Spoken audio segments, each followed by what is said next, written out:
Bien, este día estaremos hablando sobre las pruebas diagnósticas en psiquiatría. Mi nombre es el Dr. Manuel Valencia, soy médico psiquiatra del Departamento de Psiquiatría de la Universidad de El Salvador. A manera de introducción, vamos a mencionar que al contrario de lo que sucede en otras especialidades médicas, en las que las pruebas diagnósticas son bastante importantes para el diagnóstico y tratamiento de enfermedades, pues acá en la psiquiatría las pruebas diagnósticas, estas pruebas de imagen no han desempeñado un papel muy relevante. El diagnóstico psiquiátrico continúa fundamentándose en la anamnesis y en la exploración del estado mental, es decir, es eminentemente clínico. Sí hay importancia para las pruebas de laboratorio de imagen, pero en la mayoría de los casos la importancia que tienen es para el diagnóstico diferencial. Vamos a hablar primero de las pruebas biológicas que se utilizan como pruebas diagnósticas en psiquiatría.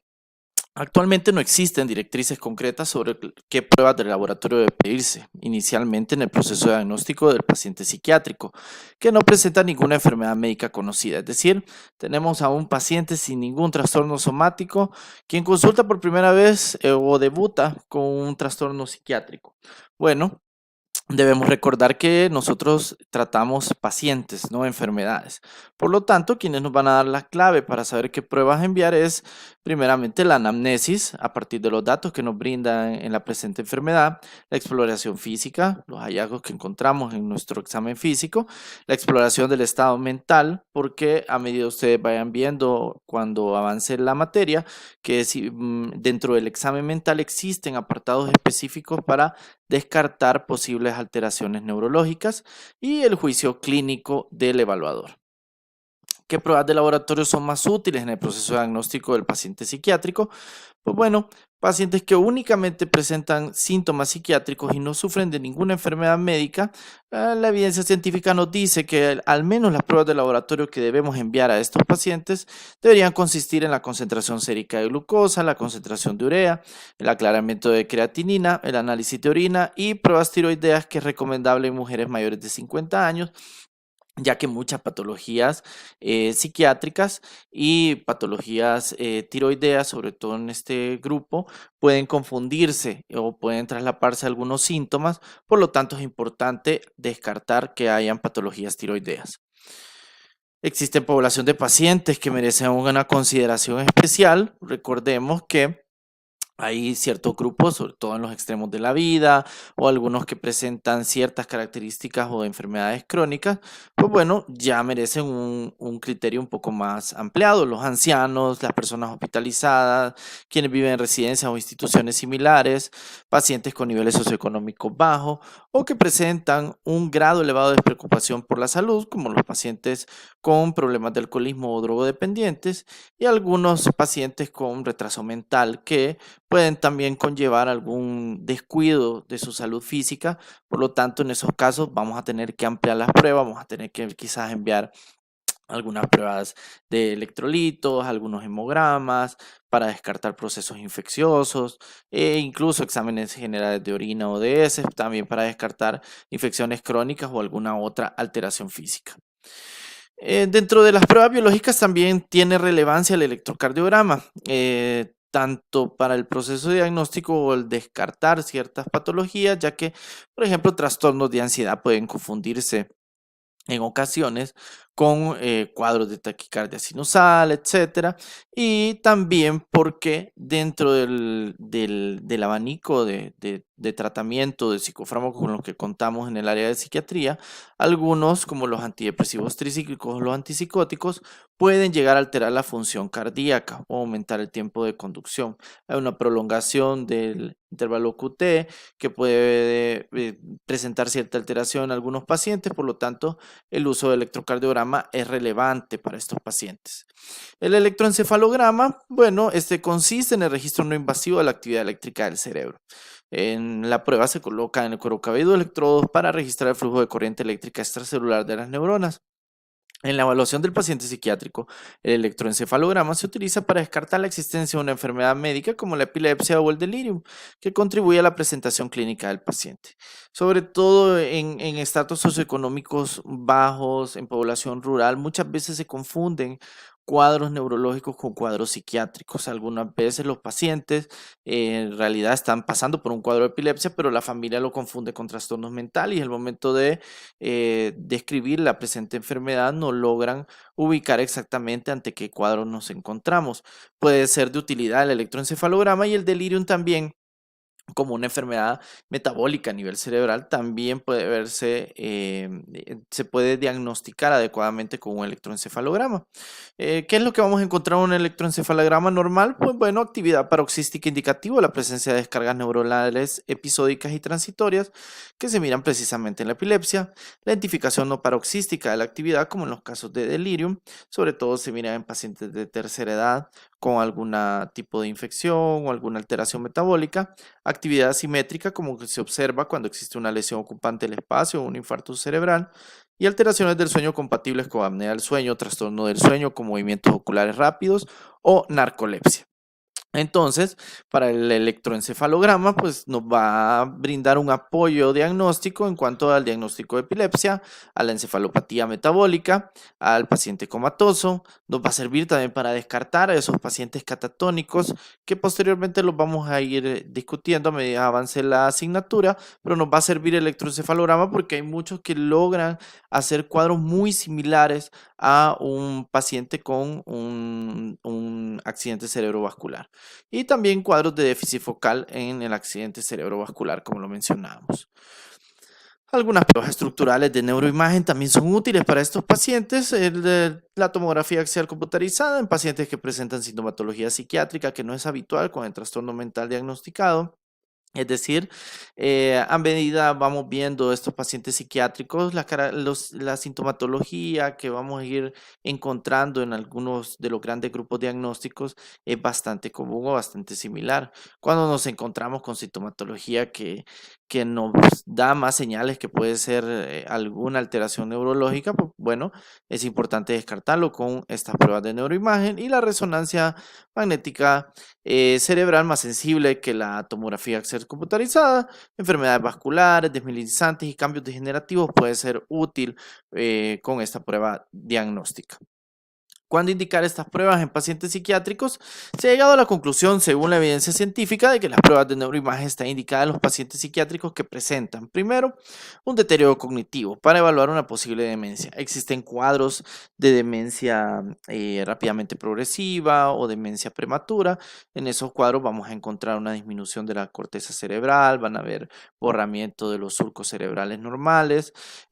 También en un primer episodio psicótico, puede ser relevante el uso de esta prueba cuando el paciente, de hecho, esta presentación de este primer episodio psicótico ha sido bastante atípica. Cuando hay un cambio de personalidad, si el paciente es mayor de 50 años, probablemente sea más un síntoma secundario a una alteración neurológica, alguna masa ocupante de espacio y signos neurológicos focales nuevos o no explicados. También es importante tenerlos en cuenta, por ejemplo, si el paciente ya empezó a ser tratado con un cuadro psiquiátrico, pero a medida de evoluciona el cuadro vamos encontrando otras alteraciones.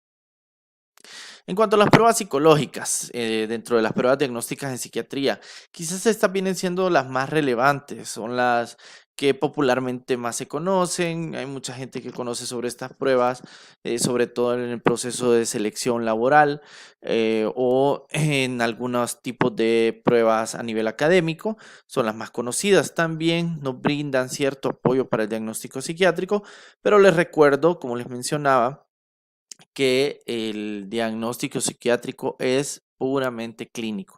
Estas pruebas, al igual que las pruebas biológicas, únicamente sirven de apoyo. No dan un diagnóstico psiquiátrico ni lo descartan. Simplemente nos sirven para apoyarnos o poder orientar nuestro diagnóstico. Muy bien, actualmente se utilizan tres tipos de instrumentos para la evaluación del funcionamiento de los pacientes. Uno son los test psicológicos, los segundos son las escalas de evaluación y por último tenemos las entrevistas semiestructuradas. Al final de la presentación igual voy a mencionar algunas otras pruebas que se utilizan. También tienen importancia, algunas quizás han caído un poco en desuso, sobre todo algunas pruebas proyectivas, pero que todavía tienen cierta importancia, en especial con algunos pacientes. Los test psicológicos son instrumentos estandarizados para evaluar la conducta de forma válida y fiable. ¿Qué sucede con estos tests? Miren, para poder validar uno de estos tests se ha hecho pruebas en grandes poblaciones en las que se determina que ciertos puntajes o ciertas respuestas que tengan los individuos, pues ya pueden ir categorizando algunos hallazgos, algunos rasgos de personalidad, alguna sintomatología en estos pacientes. Entonces, estos test psicológicos ya tienen una validez estadística. ¿Cuáles son los más famosos? Pues algunos como la escala de inteligencia de Wechsler para adultos, es un test de inteligencia muy utilizado actualmente. Se incluyen preguntas sobre hechos concretos. Entonces, no es simplemente conocer datos, sino qué tanto es la capacidad de comprensión y de análisis de la persona que realiza la prueba. Aquí les pongo un ejemplo. Una de las preguntas dentro del test es qué significa reflexionar y te dan ciertas opciones para responder. Se va puntuando con un 2 si la respuesta del sujeto es considerar, con un 1 si la respuesta del sujeto es preguntarse o con un 0 si la respuesta del sujeto es preocuparse. Es decir, vamos viendo no solo la capacidad que tiene para responder, sino también la capacidad de abstracción que posee el paciente. Muy diferente las escalas que se utilizan, por ejemplo, para niños en los que su nivel de inteligencia es diferente. El inventario multifásico de la personalidad de Minnesota, que quizás es de las pruebas de personalidad más conocida a nivel mundial, es un test de personalidad de detección de síntomas muy bien desarrollado y utilizado en todo el mundo y que ha sido reestandarizado recientemente. Esta es la versión número 2. ¿Qué sucede con este test? Pues miren, aquí están diferentes escalas en las que se hacen, son más de 500 preguntas las que se hacen en este test. ¿Qué es lo que se evalúa? Pues hay escalas para hipocondría, escala para depresión, histeria, desviación psicopática, masculinidad, feminidad, paranoia, psicastenia, esquizofrenia y manía. Está formado por una serie de frases sobre la presencia o ausencia de determinados sentimientos, pensamientos y experiencias. Por ejemplo, hacen preguntas como me cuesta trabajo concentrarme en una tarea o un trabajo, y aquí tiene que ir en un formato de respuesta verdadero o falso. Y todas las preguntas llevan este formato de respuesta.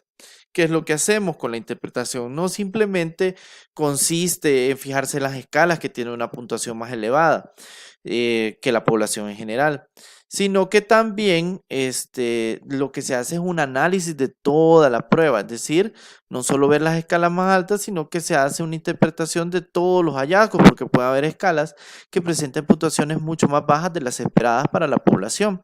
Entonces, acá les pongo, por ejemplo, un paciente con una puntuación alta en esquizofrenia no necesariamente tiene que ser diagnosticado como esquizofrénico. Puede ser una persona que presenta ciertos rasgos paranoides, rasgos de desconfianza con compañeros de trabajo, familia, y eso puede influir muchísimo en la historia familiar del paciente. Es decir, la prueba o el test de personalidad no me da un diagnóstico, simplemente me apoya a mi evaluación clínica, es decir, cuando ya hice la historia longitudinal de mi paciente. Las características sintomáticas de la personalidad se describen mediante códigos de 2 o 3 dígitos. Por ejemplo, los sujetos que obtienen un código de 3 dígitos 2, 4, 8, que es decir, que obtienen puntuaciones por arriba de 70 en las escalas 2, 4 y 8, pues a la hora del resultado del análisis, lo que hace el test es interpretar o describir a las personas como personas que normalmente son desconfiadas y recelosas, mantienen las distancias con los demás, no les gusta implicarse en relaciones en las que haya que mostrar al otro los afectos y las emociones, utilizan la proyección y la racionalización como mecanismos de defensa, son muy sensibles y discutidores ante cualquier cosa que pudiera interpretarse como una demanda y son impredecibles en sus conductas y actitudes. Pues bueno, dependiendo de lo que se esté buscando, por ejemplo, como les mencionaba al inicio de estos test, quizás la gente más lo conoce en los procesos de selección laboral. Saben que en algún momento les van a hacer alguna evaluación psicológica y entonces, ¿de qué se tratan estas pruebas? Miren, a veces la gente anda buscando información como cómo salir bien en esas pruebas psicológicas. Depende del empleo, no es lo mismo. O por ejemplo, en el área de salud, ¿verdad? En el área de salud es muy valorado en las evaluaciones psicológicas que una de las actitudes que presente el individuo, pues sea que pueda trabajar bajo estrés, que presente ciertos rasgos de liderazgo, de que pueda resolver cosas muy rápidamente. ¿Por qué? Porque una persona que trabaja en el ámbito de salud eventualmente va a estar en una unidad de emergencia, no puede ser una persona tan cuadrada que se rija tanto a las normas, sino que en algún momento tiene que responder de manera abrupta ante ciertas situaciones, pero para otras áreas laborales probablemente ese tipo de hallazgos en estas pruebas no sean relevantes. Quizás para algunos trabajos vamos a necesitar personas que se rijan ante las normas, que no tengan la necesidad de trabajar bajo estrés o que tengan otras características. Entonces, por eso es de que no existe una respuesta correcta ante esos tests, sino que depende para qué nosotros lo estamos realizando y así también en nuestra evaluación o en el diagnóstico psiquiátrico cuando yo indico una prueba de estas, pues ya voy orientando hacia algún aspecto en específico que me interesa conocer. Escalas de evaluación conductual son instrumentos estandarizados que permitan a los informantes u observadores, por ejemplo, psicoterapeutas, personas de enfermería, u otros, ya sea familiares o observadores entrenados, puntuar el comportamiento del paciente en determinadas áreas. Para ayudar al observador a puntuar de forma fiable la conducta del paciente, la escala cuenta con un sistema de puntuación que varía de un instrumento a otro. Por ejemplo, en algunas partes o en algunos países, sobre todo en Estados Unidos, al cuidador también se le brinda una escala para que él pueda ir puntuando qué tanto el paciente ha ido ya sea mejorando, qué sintomatología ha notado dentro del hogar, etcétera. Y estas son escalas de evaluación conductual. Por ejemplo, tenemos la escala de puntuación psiquiátrica breve. Acá el observador puntúa el ítem preocupación somática, entendida como un grado de preocupación en ese momento por la salud del cuerpo, utilizando una escala de 7 puntos, del 0 al 7, en donde equivale a no presente el 0 y 7 equivale a extremadamente intensa.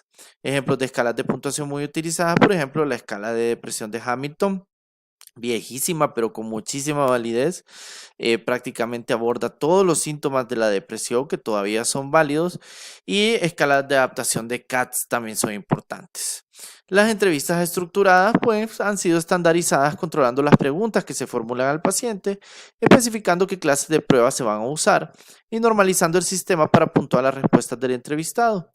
Para este último fin, en algunas entrevistas semiestructuradas se utiliza una escala de puntuación como las descritas anteriormente, entre 0 a 7, en donde no está presente con el 0 y 7 extremadamente presente. ¿Cuáles son las más conocidas? Por ejemplo, la entrevista clínica estructurada para los trastornos del eje 1 del DSM-4, que es una escala clasificatoria o un manual de diagnóstico dentro de la psiquiatría. Pues, ¿qué es lo que sucede? Miren, no en todas partes y de hecho a nivel mundial, los profesionales de salud mental generalmente son los más escasos. Entonces, cuando un médico general tiene que evaluar a pacientes en su estado de salud, pues muchas veces se utilizan estas entrevistas clínicas estructuradas, en donde se va puntuando, se va evaluando cada síntoma de los criterios diagnósticos y entonces, por ejemplo, le preguntan al paciente, el mes pasado, ¿ha habido algún periodo de tiempo en el que usted se ha sentido deprimido o bajo de moral la mayor parte del día, casi todos los días? La respuesta del entrevistado se puntúa mediante una escala del 1 al 3, en la que 1 es ausente o falso, 2 su umbral y 3 umbral o verdadero. ¿Qué es esta pregunta? Pues simplemente está preguntando un criterio diagnóstico de la depresión. Uno de los criterios de la depresión es el presentar un estado de ánimo bajo la mayor parte del tiempo y la mayoría de los días de la semana y que se tiene que ser un periodo de mayor de 15 días o hasta un mes. Entonces se le pregunta que en el mes pasado ha habido algún periodo de tiempo que usted se sintió deprimido, lo que se le está preguntando es simplemente uno de los criterios diagnósticos o de los criterios mayores de depresión. Algunos ejemplos de entrevistas clínicas semiestructuradas útiles para la práctica clínica son las listas de preguntas sobre los trastornos afectivos, la entrevista clínica estructurada para los trastornos del eje 1 del DSM-4 que les explicaba al inicio y el instrumento internacional para la exploración de los trastornos de personalidad. ¿Cuáles son los objetivos específicos de la evaluación? Pues bueno, la detección sistemática de los trastornos psiquiátricos, clarificar el diagnóstico de presunción, determinar la gravedad de los síntomas y de otros problemas, evaluar los puntos fuertes y débiles del paciente, informar sobre la asignación de un tratamiento diferencial, valorar la idoneidad del paciente para un determinado tratamiento, monitorizar el impacto del tratamiento a lo largo del tiempo, evaluar los posibles problemas de aprendizaje que presenta el paciente para planificar la intervención correspondiente y evaluar la calidad asistencial y la relación coste-efectividad de las intervenciones sanitarias. Es decir, estos son los objetivos por los que se buscan hacer estas pruebas. Si yo identifico uno de estos objetivos dentro de mi paciente o lo que yo quiero lograr, pues bueno, tiene sentido realizar alguna de estas pruebas para apoyar mi diagnóstico o buscar tratamiento diferencial, puntos débiles, fuertes, el impacto del tratamiento, entre otros. También hay pruebas para evaluar áreas específicas de sintomatología, además de los instrumentos para la evaluación de conjuntos amplios de síntomas, es decir, desde que el paciente llega, las entrevistas estructuradas eran para ver en qué lo podemos ubicar dentro de los síndromes. Pero si dentro de la entrevista el evaluador se da cuenta que hay un área sintomática muy importante. Por ejemplo, este paciente nos menciona que su problema es la adicción, otros nos hablan de que la depresión o la ansiedad es muy fuerte, o incluso ideación o conductas suicidas, pues entonces quizás, aparte de la entrevista estructurada, vamos a tener que pasar otra prueba específica para esa área sintomatológica. Es decir, puede requerir algunas evaluaciones específicas, áreas como la adicción, el consumo excesivo de alcohol, los afectos tales como la ansiedad y la depresión, las alteraciones del pensamiento, la ideación y las conductas suicidas. En la primera, pues, el abuso de sustancias, quizás el más utilizado acá, son pruebas o entrevistas, breves pruebas que digamos, se utilizan con los pacientes en los que se sospecha que hay un uso abusivo de alcohol o de sustancias y algunos también sobre trastornos de la alimentación. Aquí tenemos los más importantes, el CAGE, el AUDIT y el LIT-26. Acá les pongo el case. Bueno, que es lo que se pregunta, pues simplemente son 4 preguntas para tratar de determinar, hacer como un breve screening o un tamizaje en un paciente que ya nos empieza a mencionar de que hay cierta problemática en su consumo de bebidas alcohólicas. Se pregunta como alguna vez ha pensado que debe beber menos, le ha molestado que la gente lo critique por su forma de beber, alguna vez se ha sentido mal o culpable por su forma de beber y alguna vez ha necesitado beber por la mañana para calmar los nervios o eliminar molestias por haber bebido la noche anterior. Es decir, aquí lo que estamos evaluando desde afectación personal, interpersonal, física, con el consumo de alcohol. Y abajo les pongo, bueno, que ya si alguien nos contesta afirmativa a una de estas preguntas, pues podemos considerarlo únicamente como un bebedor social. Ya 2 respuestas afirmativas, un consumo de riesgo, 3, un consumo perjudicial y 4, estamos verdaderamente en un cuadro de dependencia alcohólica. El audit es mucho más complejo. Acá les pongo solo la primera parte, ¿verdad? Aquí ya es un test de identificación de trastornos por consumo de alcohol. Ya se va, digamos, como esquematizando el tiempo, el consumo, cuánto es el trago. De hecho, dentro de esta prueba hay una medida de cuánto es lo que se considera un trago para hacer la evaluación. Este es mucho más complejo. Existen certificaciones en Internet que son gratis. Dentro de la página de la OPS se puede realizar el curso. Este es mucho más complejo que el CAGE. Tenemos el de trastornos de la alimentación, que es un test de actitud ante la comida. Se hace también ahora, y lo sabemos, ¿verdad? A nivel mundial hay una verdadera pandemia de obesidad. Muchos de los trastornos mentales asociados, depresión, ansiedad, trastornos de personalidad, presentan como sintomatología trastornos alimentarios también. Entonces, estas pruebas también son relevantes.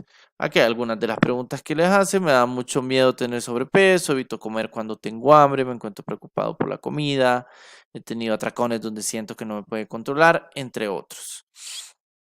Para el área del afecto existen instrumentos que evalúan solo la ansiedad, u otros afectos relacionados con el miedo. Estos instrumentos pueden ser más útiles desde el punto de vista clínico, ya que informan sobre la gravedad de la ansiedad e identifican la ansiedad asociada con situaciones concretas que pueden ser luego el objeto de la intervención terapéutica. Acá tenemos, por ejemplo, el inventario sobre el estado de ansiedad, la escala de ansiedad de Beck, el inventario de ansiedad estado rasgo y la escala obsesiva compulsiva de Yale Brown, que de hecho es la prueba como gold estándar para el trastorno obsesivo compulsivo. El inventario de depresión de Beck, probablemente el instrumento de autoinforme para la depresión más utilizado. Inicialmente la escala se administraba con ayuda del evaluador, pero una versión posterior ya es totalmente autoadministrada. Los 21 ítems del inventario se eligieron que representaran los síntomas asociados con mayor frecuencia con los trastornos depresivos. Esta escala sirve tanto para evaluar la sintomatología en un primer contacto diagnóstico con este paciente, como también ir valorando después cómo va funcionando el tratamiento. Porque así como encontramos al inicio un paciente que dentro del puntaje nos esté sacando 20, 21 puntos o más, posteriormente, según ya vemos el efecto de los antidepresivos o de la psicoterapia, probablemente vamos a ir encontrando puntajes más bajos. Entonces nos sirve también para tener una prueba objetiva de cómo va funcionando el tratamiento. Dentro de la conducta suicida, este es importantísimo. La conducta suicida en los últimos años ha tenido un ascenso en múltiples grupos de edad, por sexo, etcétera. Se recomienda que la valoración de la conducta suicida se inserte en un paquete de evaluación que incluya la entrevista y el uso de instrumentos de medida. Teniendo en cuenta esto, los instrumentos psicométricos que se utilizan con mayor frecuencia en la práctica clínica para la evaluación del intento de suicidio, de las conductas suicidas y parasuicidas y de la ideación autolítica son pues, la escala de desesperanza de Beck y la escala de intento de suicidio de Beck. También hay que notar que existe un conjunto de ítems críticos, consiste en una serie de 22 ítems revisados de lo que veíamos de la escala de Minnesota para personalidad relacionados específicamente con la ideación suicida depresiva. Muy bien, dentro de la conducta suicida, como les mencionaba, estas escalas de desesperanza de Beck y de intento suicida de Beck, digamos que son escalas mucho más complejas, pero en su práctica diaria, por ejemplo, cuando ustedes estén en el social y de repente tengan contacto con un paciente que pues manifiesta evidentes pensamientos suicidas o que ya la familia o él les menciona que hay un antecedente de gestos o de conducta suicida, pues entonces es necesario mejor también documentar dentro del expediente de este paciente, no únicamente la evaluación, sino también que se le ha pasado, aunque sea una breve prueba, para determinar qué tanto es el riesgo de este paciente. Estas escalas son muy complejas, por lo tanto se recomienda, sobre todo para practicantes generales, bueno, escalas de evaluación mucho más sencillas. Acá tenemos una que es sumamente útil y es bastante buena. Es el test de Sad Person, en donde se van a ver diferentes ítems que se van a evaluar en el paciente y se le va colocando o asignando puntaje dependiendo de lo que nosotros obtengamos de puntuación, pues así es el riesgo y podemos valorar también la conducta a seguir. Muchas veces dentro sobre todo, y no solo me refiero a los médicos generales, de hecho, especialistas en otras áreas, muchas veces existe el temor al paciente psiquiátrico. Y cuando a veces los pacientes manifiestan que han pensado en algún momento atentar contra su vida, pues la mayoría de gente lo primero que piensa es, tiene que ser ingresado, y no es en todos los casos. Por lo tanto, se recomienda que también se pase una de estas breves pruebas. Acá lo tengo ya en español y se los muestro. Pues bueno, el paciente, si tiene ideación suicida, valorar cada ítem positivo de los siguientes y cada uno le vamos a ir poniendo un punto, vamos a ir evaluando. Sexo, hombre, es el principal grupo de riesgo. Generalmente se habla que de una mujer que se suicida, 4 hombres ya lo hicieron. La edad, desde menor de 19 años o mayor de 45, lo vamos a poner con un punto, en donde vemos una depresión clínica, donde hay intentos de suicidio previo, abuso de alcohol, trastornos cognitivos, es decir, un retraso mental, bajo aporte social, es decir, la familia no está interesada en el paciente, plan organizado de suicidio, es decir, él ya nos manifiesta que ya pensó cómo hacerlo, cuándo hacerlo, dónde hacerlo, sin pareja estable y con una enfermedad somática agregada, Dependiendo del puntaje que obtengamos, de 0 a 2 puntos, puede darse un control en el domicilio con seguimiento ambulatorio, de 3 a 4 puntos por un seguimiento ambulatorio intensivo, y ya podemos ir pensando en el ingreso. Entre 5 a 6 puntos ya hay que definitivamente hospitalizar si no hay un control familiar adecuado, y de 7 a 10 puntos amerita sin duda la hospitalización, ya que existe un elevado riesgo de suicidio en el paciente. Otras pruebas que se pueden realizar, tenemos pruebas de inteligencia que mide el coeficiente intelectual de las personas, el famoso IQ, pruebas de desarrollo o maduración que mide el nivel de desarrollo detectando si este es acorde a lo esperado para la edad cronológica, pruebas de personalidad, que ya mencionamos algunas, pero hay otras para rasgos de personalidad específicos, carácter, temperamento, entre otros de las personas, pruebas de habilidades y aptitudes, miden el nivel de habilidad o capacidad que se tiene para determinada área, manual, verbal, ejecutiva. Estas también son muy populares dentro de las áreas laborales o cuando se hace la evaluación en recursos humanos. El test de Bender, esta es otra prueba que ustedes la van a encontrar muchísimo cuando hagan su rotación dentro del hospital psiquiátrico. Este test está inspirado en la teoría de la Gestalt sobre la percepción, particularmente en las investigaciones realizadas por Wettmeyer en 1932 sobre las leyes de percepción. Estas leyes han venido, digamos, perfeccionándose, y una de estas test que se valoró, pues, es una prueba muy sencilla, pero que nos puede dar cierta información importante. Se da unos patrones al paciente, el sujeto debe copiar esos patrones, y lo que se mira es la estructuración visual, y verificamos que las leyes gestálticas de la percepción se estén cumpliendo. Estos son los patrones que se les dan al paciente, son 9 figuras en las que se les pide que únicamente las copien, no calcadas, sino que solo las copien, y sorprendentemente muchos pacientes no pueden realizar esta acción tan sencilla a simple vista. La tarea del sujeto consiste en integrar una acción mucho más compleja, porque integra primero el patrón estimulante visual para después intentar reproducirlo.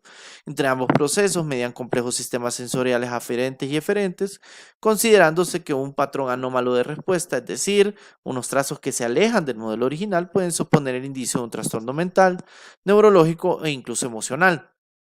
¿Cuáles son las aplicaciones prácticas de este test de Bender? Pues bueno, nos sirve para evaluar la madurez perceptiva, el posible deterioro neurológico o el ajuste emocional de los niños.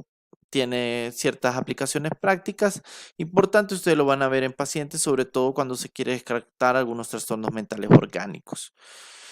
En cuanto al deterioro cognitivo, uno de las pruebas de tamizaje más conocidas a nivel mundial también es el Mini Mental State Examination.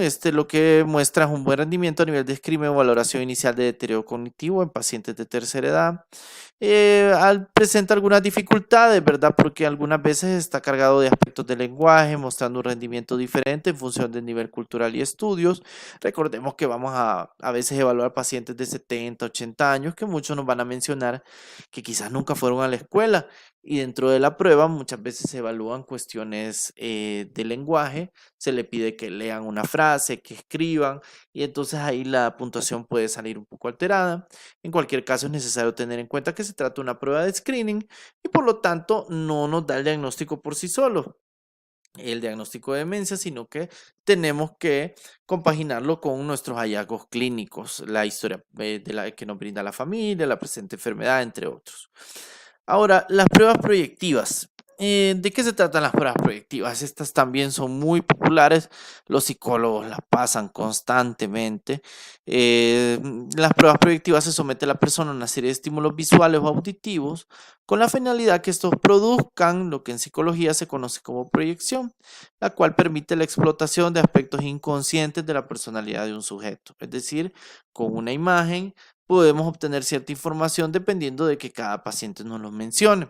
Y aquí les traigo algunos ejemplos. Por ejemplo, el psicodiagnóstico de Rorschach es la prueba más utilizada para evaluar las alteraciones del pensamiento.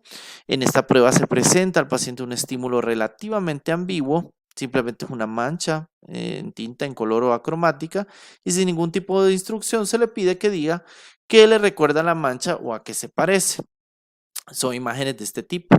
La respuesta del paciente se puntúa teniendo en cuenta diferentes variables. La localización, por ejemplo, la zona de la lámina que provoca la respuesta del paciente, es decir, si nosotros vemos que el paciente en algún momento se fija en ciertas áreas específicas y qué es lo que nos menciona, la forma, el movimiento, el color, el sombreado, la calidad de la forma y el contenido. O sea que si nos habla de que le recuerda más a un animal, si le recuerda más a una persona o a un rostro, etcétera. Así se va evaluando. El test de proyectivo de Karen-Mashover, que es la figura humana, pues el dibujo de la figura humana vehiculiza especialmente aspectos de la personalidad del sujeto en relación a su autoconcepto, su imagen corporal. Es una visión integral conforme al grado de armonía entre las partes constitutivas del dibujo, lo cual involucra principalmente proporción, calidad de línea, presión, tamaño, y nos da cuenta de la habilidad del sujeto para adaptarse al ambiente y el grado de criterio de realidad y objetividad con la cual establece sus vínculos interpersonales. Es decir, este test proyectivo lo que se le pide es que dibuje un cuerpo humano.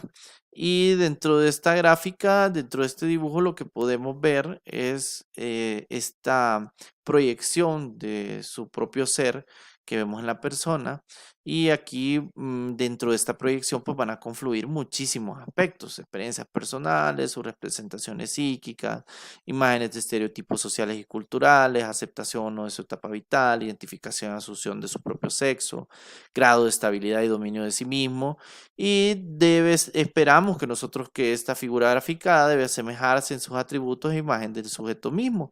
Es como que ante ella deberíamos poder decir es igual o a él o a ella. O sea, nos vamos a dar cuenta que, por ejemplo, alguien que tenga una alteración de su imagen corporal, por ejemplo, personas que presentan a veces cuadros de dismorfismo, en donde piensan que su nariz es inmensa, gigante, la van a dibujar de esa manera. Su cabello, su forma del cuerpo, alguien que tenga, por ejemplo, un trastorno anoréxico, que el paciente o la paciente puede ser extremadamente delgado, pero se percibe a sí mismo como obeso, puede dibujarse de esta manera. Entonces, aquí tenemos un ejemplo, ¿verdad? Se evalúa desde la posición de los brazos, cómo dibuja el tronco, cómo son los miembros inferiores, la cabeza, los ojos, la nariz. Y lo que les mencionaba, ¿verdad? De que lo que se espera es que el dibujo tenga bastante similitud con la persona que lo está realizando. El test de percepción temática. El objetivo de este test es explorar los factores esenciales de la dinámica de la personalidad infantil y en el caso de los adultos el TAT. Tenemos dos, para los niños el CAT y para los adultos es TAT. Su uso permite conocer y obtener una información muy rica respecto a la estructura de personalidad del paciente o del niño, acerca de sus características de la vida familiar que lo rodea, en cuanto a su dinámica, asimismo permite explorar la actitud y comportamientos del infante frente a los problemas de crecimiento, la sexualidad, la socialización, que forman parte de su vida en estos primeros años.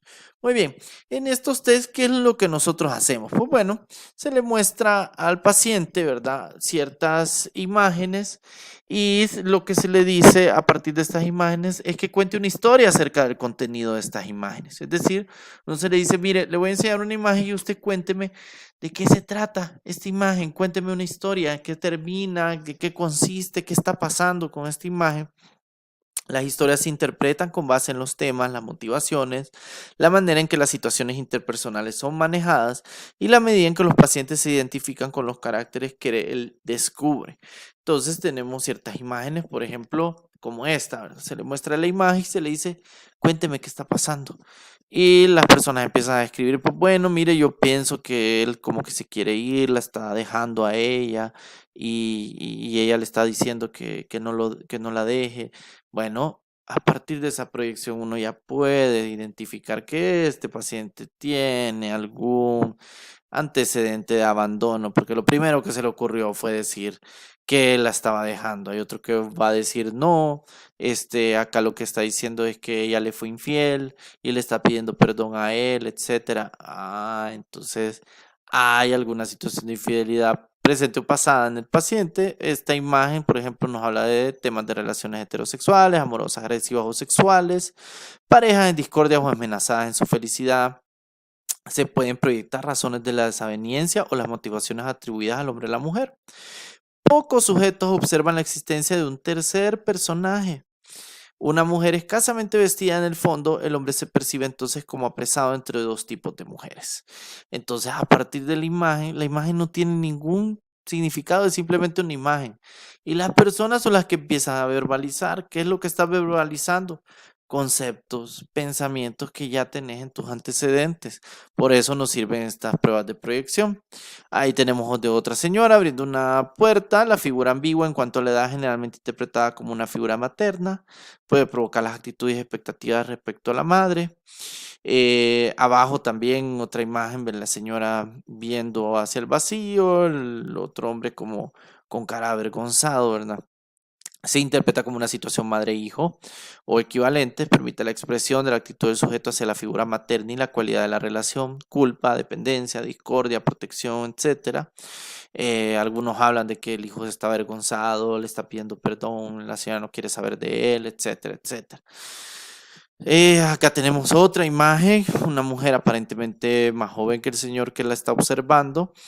No es claramente una relación padre-hija, frecuentemente se le ve como una relación hombre-mujer al margen del matrimonio. Abajo tenemos lo que pareciera un padre y un hijo, o equivalente, superior subalterno. Los temas generalmente se refieren a situaciones de ayuda, consejo, confidencia o complicidad entre los pacientes que nos mencionan cuando nosotros les mostramos esta lámina. Les decimos, cuénteme una historia de esta lámina. Y empiezan a decir, bueno, el señor lo está aconsejando, al que parece el hijo. Generalmente por eso van las descripciones, pero así ya vamos identificando nosotros qué tipo de idea tienen sobre la relación con el padre. Imagínense un paciente que creció sin la figura paterna, pues muy probablemente va a decir, no es el jefe, o va a decir es un tío, etcétera. También vamos a ver qué tanto mantienen los conceptos de esta relación familiar. Tenemos otra imagen con una relación madre-hija, puede representar la actitud de la mujer hacia la feminidad o el rol materno. La última que tenemos una imagen, pueden surgir diferentes temas, porque vemos como que estuvieran haciendo una cirugía al fondo, un niño iluminado.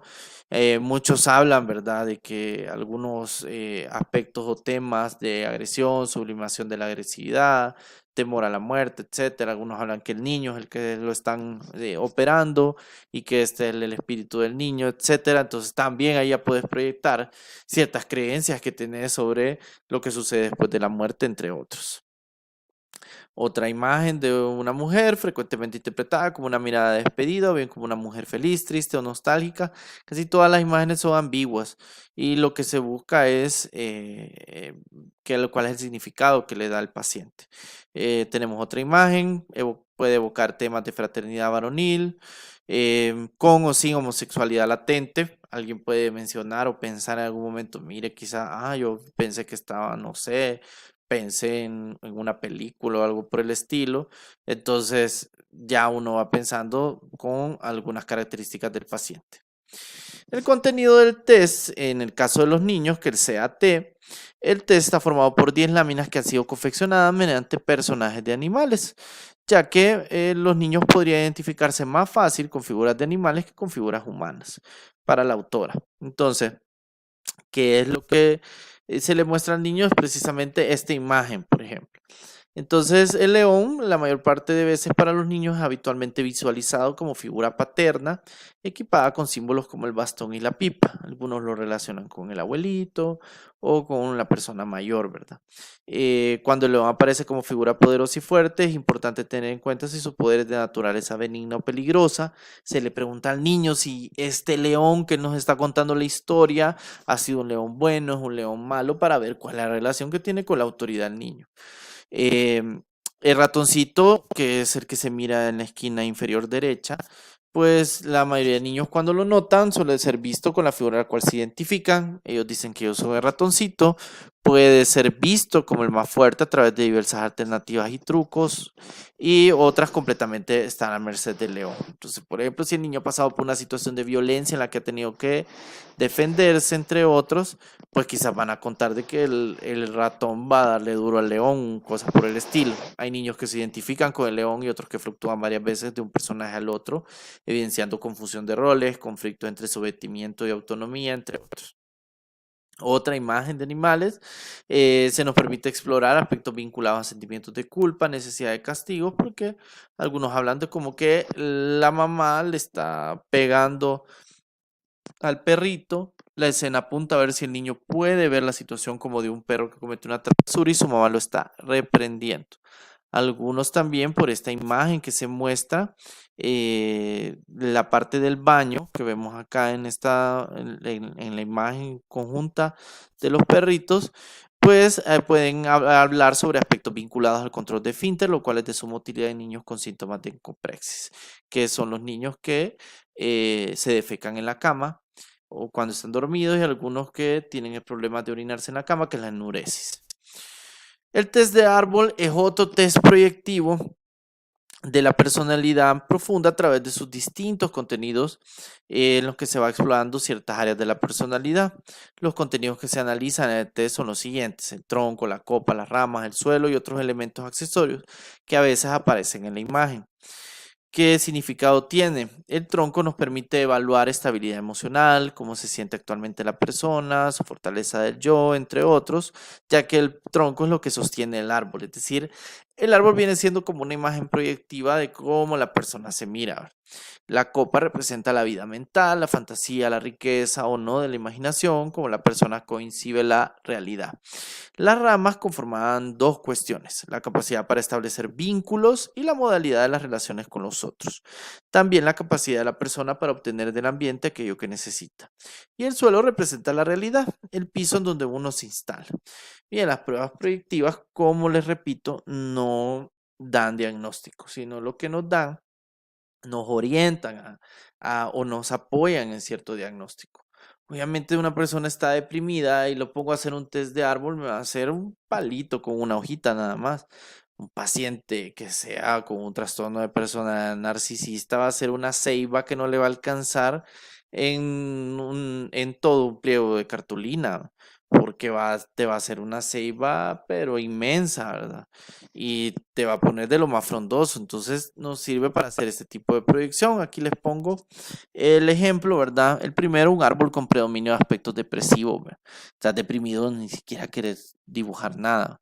El segundo, árbol con predominio de aspectos afectivos, seductores, sociables, bastante infantil, la verdad. Le pone hasta fruta, el suelo está como ondulado.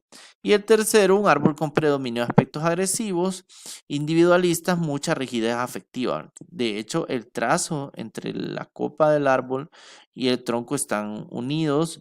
Los trazos son bastante rectos, pronunciados, son rasgos agresivos. Existen otras pruebas que se pueden pasar a los pacientes a la hora de la evaluación, pero digamos que estas son como las más representativas.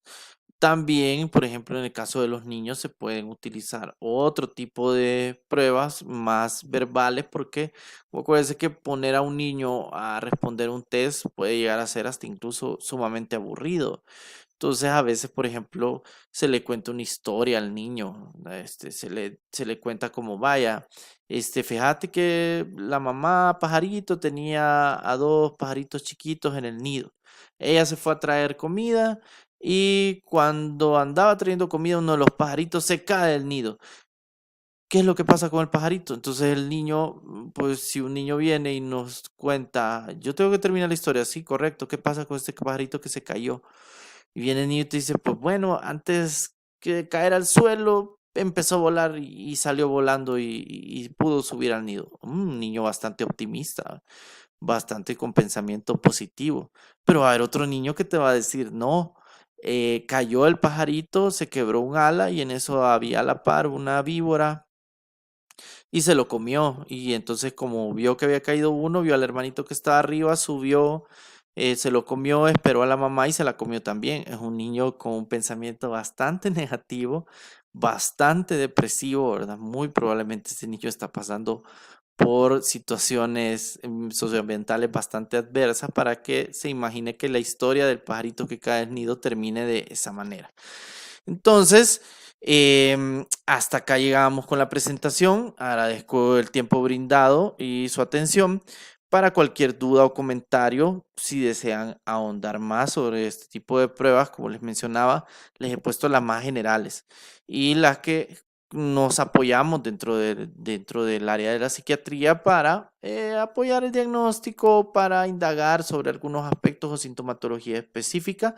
Si tienen algún comentario, duda o desean ahondar más sobre estas pruebas, les adjunto mi correo, manuel.valencia@ues.edu.sv, y nuevamente agradezco su atención. Estaremos viéndonos en otra presentación.